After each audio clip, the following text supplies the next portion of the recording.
Hello, everyone. Welcome back to this week's episode of Wisdom Within. This is a part two to last week's episode with my beautiful roommate and a bird, Gloria. In the last episode, we spoke about the Temescal, so stay tuned for that and go listen. And in this episode, we talk about the power of ritual and the power of building an altar and also breath work. So in it, you'll get to see Gloria's altar and also do some breath work practices. So yeah, there's tons of value in this episode and I hope you enjoy. I have another question for you. What has the power of ritual been for you? Because I feel like where I'm from at least, there's just not that much rituals. I feel like in Mexico it's like such a big thing. Or at least for you. It's just the way she like sets up an altar, which we did record a little video of that. But just the way they set up altars and all these things, like they're just so beautiful to me. And I'm like, I literally never grew up around this type of thing. And I just love it so much. And I thought I could just speak into that a bit. Yes, I would love to. I would love it more. And I love that. I love that you can recognize also the Mexican medicine because yes, so I'm from Mexico, and yes, we're very in tune with rituals, especially the death ritual, right? That time where is the Day of the Dead that we celebrate like, and we make these altars like huge altars with all these colors and food and candles and candy and all of this to celebrate our dead, like all the pictures of our dead people or animals, or it's so wonderful. It is so beautiful. It's amazing. What is an altar? For me, altar is that space, like the physical space where I can come to and honor divinity and remember that there's a greater force, a greater source that runs us all, that creates life in everything. Wow, I love that. I feel like even if you're aware of that, of the divinity within you and of our existence, like we always need that reminder because it's so easy to get distracted from that. And so having that physical presence of an altar in your house or in your bedroom, wherever it is, it's just so powerful. And so yeah, maybe you can speak about what you put in your altar, or you can show your altar. Yeah, I can show one of my. I mean, I have two altars. No, my mobile altar and my regular altar. But yeah. So for me, the most important thing, as I was saying, because we're there. So light, candle, the fire. For me, the fire is the one that I go to mainly because it's the essence of spirit, right? The fire is that passion inside of us, that impulse of life, that like the one who transform and like brings the impulse to record a podcast. The impulse to record a podcast spontaneously like this. That's the light. So of course we want to have something that reminds us like, oh, my life, like this is me also. But of course physically and independently the fire has its own life, right? So I also want to honor his life because it's thanks to the fire, the sun, that we have everything that we have. I mean, right? So thank you, mi amor, for cooking for me. Thank you for making my water hot. Thank you for lighting my cigarette. Thank you for all of it, for bringing light to darkness, literally. So fire is a main one for me. And then I like doing, because I work with elements, so I like having each element normally. So I would use quartz or a seed or a piece of stone, like something that reminds me of earth. And it always varies because I'm always changing houses and I'm always bringing new elements. And then something smoky, the incense or copal or myrrh or whatever resin we have that creates smoke because, well, first of all, it smells really delicious, and the smells will allow us to come into that sacred space. But also smokes or resins, or I mean, depending, there's many medicines that create that smoke, but the smoke takes our prayer high, right? Like it elevates the prayer. So every time I'm lighting an incense, I'm praying for something. So I set the intention in the incense, and so then the prayer goes out and to everybody. So that's beautiful too, right? And it represents the element air. Yes. Also Palo Santo or sage, whatever we burn, that it represents the element air. And then I always have a little bowl with water, because I mean, we want to bless water, because with water, everything, with water, nothing. That's what we say in the Temazcal, actually. And then I will have whatever object is important for me. My mala that I pray with, like this sort of like necklace with 108 beads, and I would have my pendulum too, and things that I work on depending of what I'm doing in the moment. But currently I have my pendulum and the tarot cards, and I love it. I can show it to you. Shall I go get it? It's just there, right? Yeah. Okay. Yes, exacto. I mean, and this is my altar. Oh, and of course it has a flower because Balian is flowers. And so then, if you see on the back, I also have Gnocchi, my dog, who passed, and I love her deeply. My pendulum cards. But I mean, working with the pendulum and this is magical. It's magical, next level. But of course, if you're in this podcast, it's because you love these things, right? Yes. Anyways, and so of course I will always have oracle cards because they are incredible. Like this one is of the Oracle of Light. So it's beautiful. It's beautiful to have this kind of elements. So they are very nourishing, right? Beautiful. Beautiful. Thanks for sharing this. And so, yeah, if you're watching this, then and you don't have an altar, then hopefully this inspires you to get one. It doesn't have to be anything dramatic, just like collecting things and having that as a point of reference to connect. Whatever is important.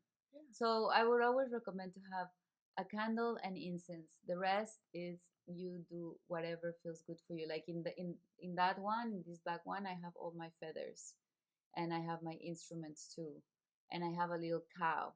So depending, the important thing is that we physically can see the space and go there. And I will always recommend you to have a cushion or something that you can sit on and really enjoy, and have that like, even if it's just a few breaths, that's it. That leads us on quite nicely to breathwork. So Gloria just I love it so much. That was all you, baby. Thank you. So Gloria just taught a 2-day workshop with her partner Alex. And Gloria is also a breathwork teacher.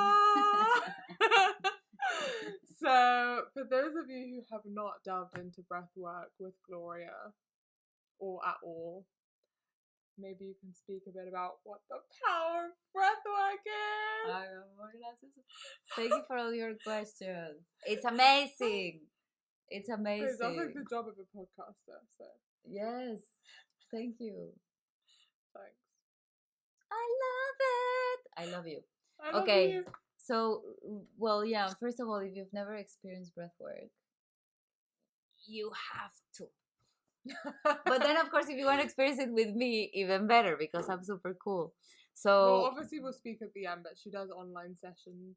Yes. And the most amazing ones. Breath is everything. It's the most amazing tool. It's such an important part of us that involuntarily we breathe, and there's no other way. Even if we don't want to breathe, eventually we will have to breathe.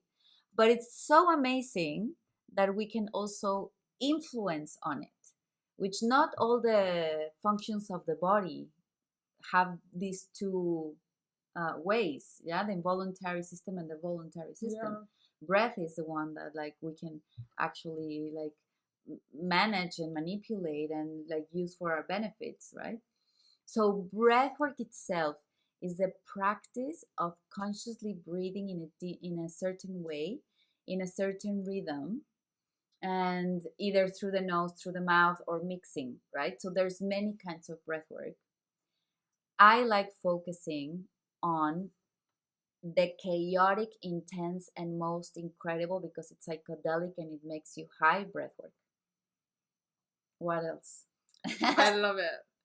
I feel like there's been such a big movement in plant medicine, but really, like, you literally have all the medicine within you to have that DMT release or have that trauma release or connect with your ancestors literally through your breath. And it sounds insane, but it's true. Real. So actually today, one of the guys said that his experience today was really similar to one that he had when he did bufo, which bufo is like a highest amount of DMT that you can smoke, and it's like really mind-blowing, right? But we can do that with breath. Yeah, we don't need anything else. So that's what I'm saying. Like breathwork is the most powerful medicine that we can access, that we can have.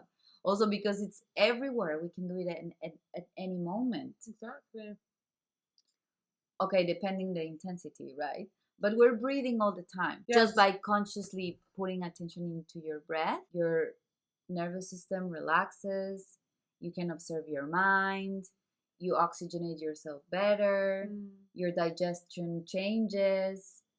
You know, all the functions in your body improve, because we're made out of like our cells need oxygen and CO2 to function. Our bodies need breath for it. So the more we bring awareness to it, the better we feel in our bodies. Yeah, and that's the thing. So many of us don't know the power of our breath, and so we're literally just breathing from like up here, when like even by trying to breathe into different parts of your body and bringing awareness to that is so powerful. So my next question is going to be about how, practices for people to do in their daily lives, because I feel like with the chaotic breath, it's good if people are like facilitated through that, you know, but things that people can actually do in their daily life, maybe like a small practice, or we spoke about just conscious slow breath, but do you have any other things that you normally recommend for people as a breathwork teacher? Yes. So I'll always recommend, as I just said, like becoming aware of breath and staying 3 to 5 minutes, just bringing hands here or no, but like understanding how I am breathing. So inhaling and bringing the breath from the nose all the way down to the belly, and inflate the belly, the chest, and the clavicles. So this way of breathing, which is deep breath, that's a deep breath, the one that goes all the way down, because what we want to do is touch the lower parts of the lungs, just like Talia is saying, right? Like we breathe from here. So you want to bring the air all the way down. The lungs end here. So the diaphragm is this muscle that lives here. And every time we breathe in, the diaphragm comes down in order to create more space so that the lungs expand. So the rib cage also expands. And then the more we breathe, the more we feel the lungs and get all the way here. Now, the exhalation. We want to slowly exhale and reduce, and not contract, but more like relax. It's like when you inflate a balloon and then and keep connection to the nose. So inhale and exhale through the nose. This is an incredible practice that you can do. And as I said, 3 minutes, 5 minutes. But of course, the more you dive into it, the better you feel, like the better I feel. And so now my brain works in paying more attention to my breath during the day. Yeah. Now there's many times where it's like death time, and we want to scroll, so you can breathe in those times. Or there's moments where we're driving, or we're in the supermarket line, or in the bank line, or sometimes even in a space where I actually don't want to be, but I need to be for whatever reason.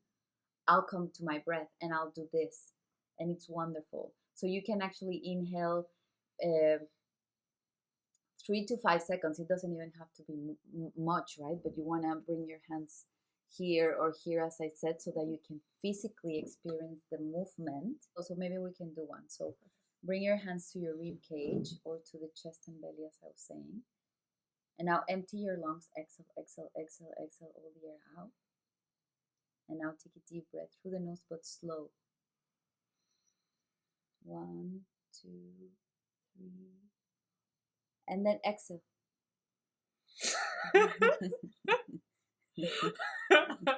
I'm a bad student. Super I bad was student. laughing. Come on.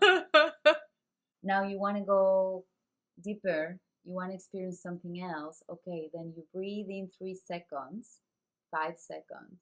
And then you hold the breath for the same amount of the inhalation. And then you exhale, same amount or maybe 2 more seconds on the exhalation. And then you hold again, 3 or 5 seconds, however you do. So you do 3, 3, 5, 3. Okay. Or 4, 4, 6, 4. So you make a square. You inhale, hold the breath. You exhale and hold empty. Beautiful. And then you can experience the pauses. In yoga they call kumbhaka rechaka, the breath holds. And the breath holds teaches another world, because it's that pause where we can actually wait, and instead of reacting, responding to life, right? I mean, I can talk about that pause for ages, but the idea is of inhaling and feeling how you get full. You hold the breath, you feel that fullness, and then exhale and you empty yourself, and then you feel that emptiness, and then that's a way of understanding how life actually works in cycles, and how everything has a beginning and everything has an end. That's beautiful. And how we give and receive all the time. Breath. Amazing. When it comes to people who have anxiety, a lot of people ask me about breath and anxiety, and I know that there are ways that you can literally just get rid of your anxiety just with your breath. I've heard people talk about it, and maybe it'll be useful for someone, you know, if they're like about to have a panic attack, or if they are feeling this like shortness of breath, how they can use their breath to alleviate some of that stress. Mira, if you see, when we are stressed and anxious, or when we're having a panic attack, or when we're like in danger, we normally breathe through the mouth. And our breath is short. So what does it mean that it's short? That it's here. So again, coming back into deep breaths, imagining the air coming all the way down. But of course, whenever we're in panic attack or with anxiety, normally it's hard to focus and stay in breath and come back. I mean, of course, the best idea would be to anchor yourself in your breath and stay in that, like, okay, in and out. But like people that panic a lot, for example, you can use literally like this bag and just like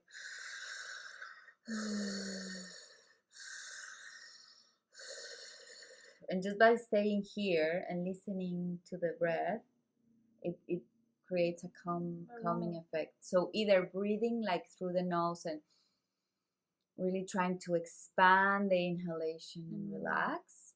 If that's too hard, you can always come to this.